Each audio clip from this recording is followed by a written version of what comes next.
Alright everyone, we start off today talking about Kamala Harris' economic platform. Yes, we finally have a platform. There's only a few planks in it, but at least it's something. We now know where she stands on the economy. Naturally, the legacy media is fawning over her while simultaneously saying that Trump is suffering a nervous breakdown or something like that. It's not entirely clear. This is mainly astroturfed. It's mainly being bought and paid for by Dem-associated groups. You know, the David Brocks and the Axe Blues of the world.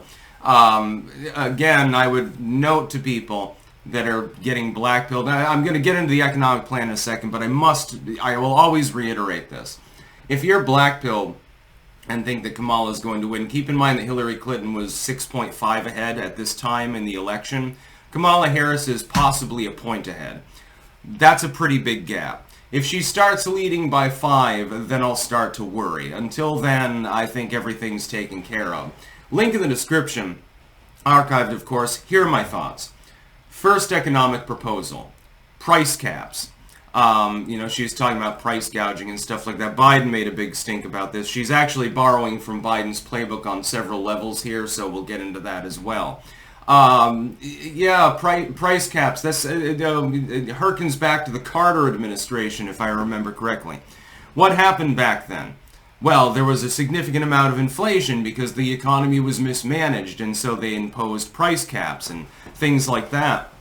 It's basically an admission that Bidenomics didn't work, that inflation is a problem, which the administration has not admitted to for several years now. That's number one. And number two, it's a symptom of a shitty economy in general.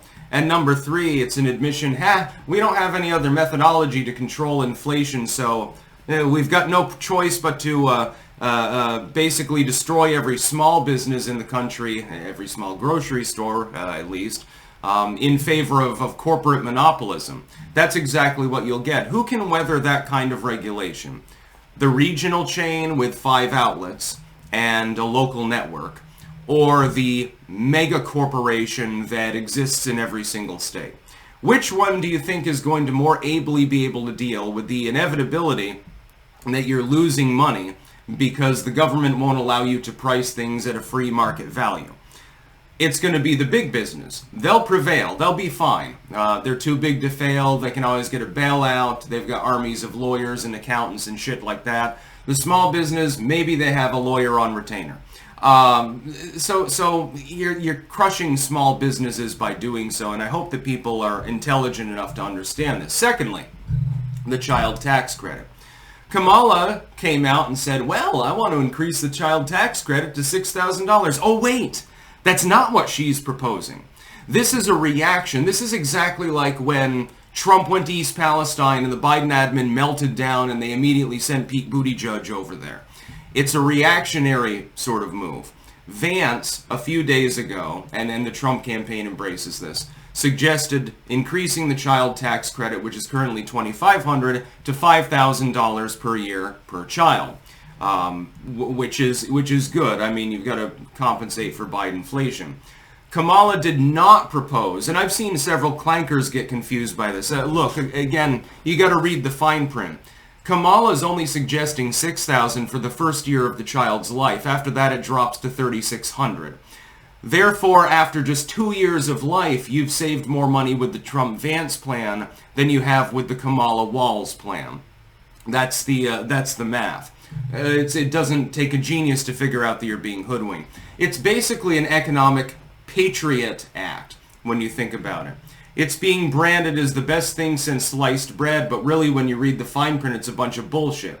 Over the course, unless you expect your child to die after their first year, it doesn't make any sense to go with that particular economic proposal.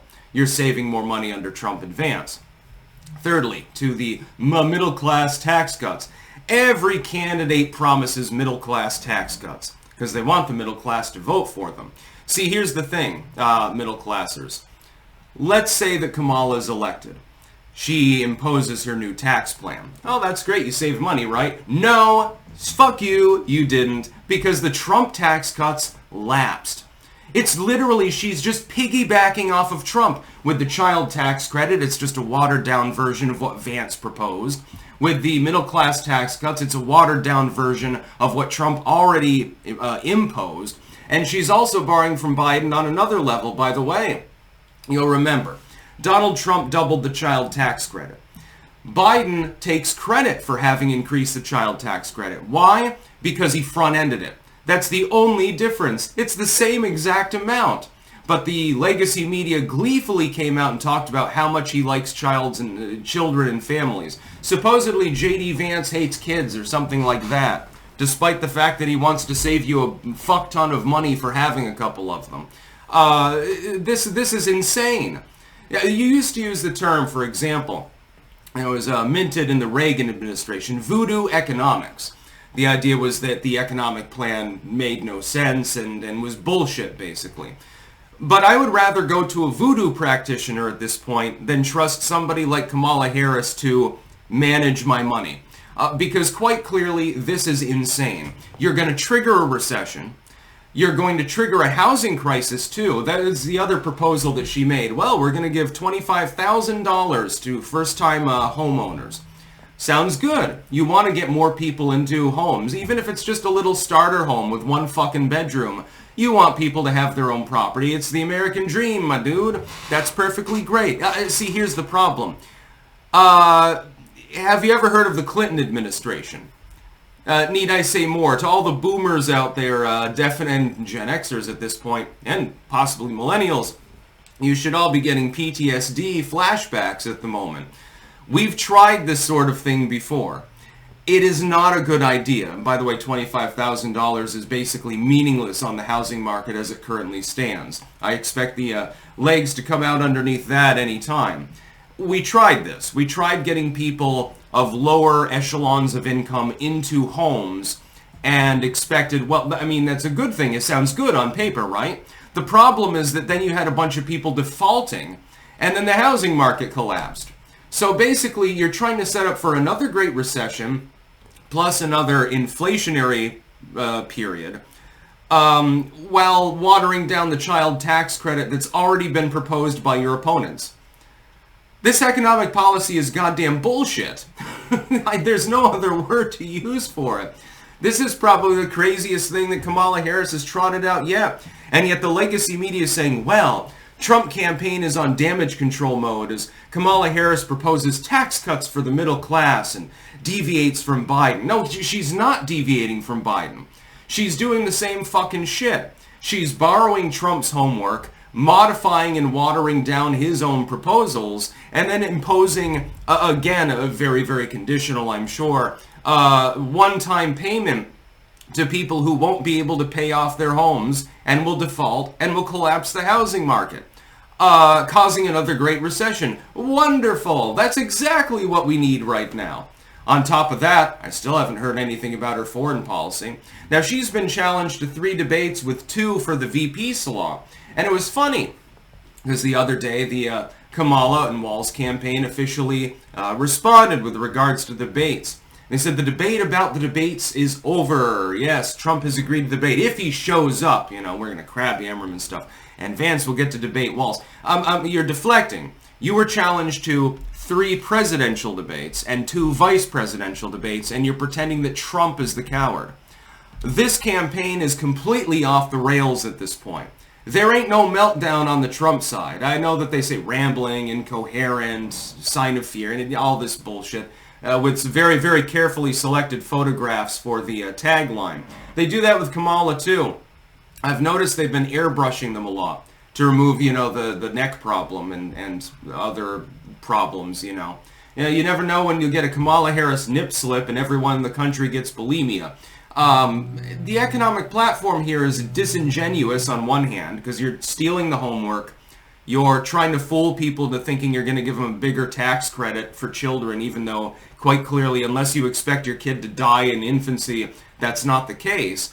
And is also insane, the price controls and the housing proposal that's being made. My God, people, you're basically being bribed to vote for the Harris administration. You aren't going to make more money with them.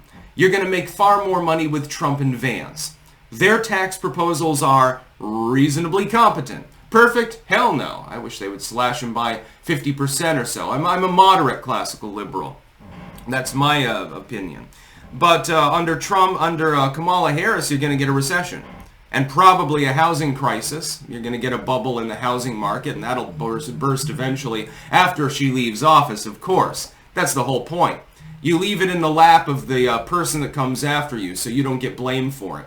Just like Clinton didn't get blamed for the housing crisis that happened towards the end of Bush's term, although he shares culpability as well because he didn't really end those policies. In fact, I think some of them date to the second term of Ronald Reagan.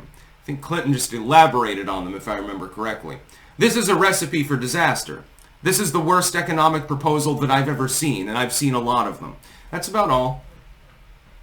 Peace out.